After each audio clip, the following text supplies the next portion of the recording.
मेरे साथ प्यारा सा जयकारा लगा दीजिए। बोलिए सच्चे दरबार की, बोलिए सियावर रामचंद्र की। अब एक ऐसा भजन या फिर ऐसा एक पचरा होना चाहिए कि आप सभी उसको गाइए ना। ये तो सिर्फ हमको याद, हमको नहीं लगता कि आपको याद होगा, है ना? याद था? वाह, हमारे भाई लोग को याद था, आप लोग को नहीं। हमारे चाचा जी बड़े बीच में बैठे, बहुत स्वीट टाइप के, देखिए नीला नीला टी शर्ट पहन। आइए, निमिया की डाढ़ में यह कितने लोगों ने सुना है? कितने लोगों ने? बस बस, और किसी ने नहीं सुना? आप लोग भी सुने हैं जी? सभी सुने हैं ना? सभी लोग? अच्छा, ये एक भजन मैंने गाया था, वो किसने सुना है?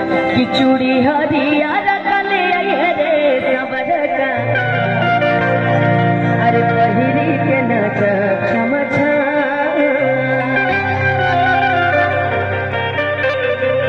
इस भजन के बाद ये भजन रख देंगे, बड़ी पसंद है प्रिंस जी को,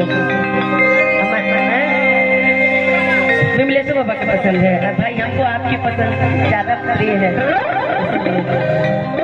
हो गया आपको जलन? हो गया? जलते रहते हैं महाराज, जब देखिए तो आधे तो इनकी टेंशन में देखिए बाल गायब है। ये प्रिंस बाबा की टेंशन में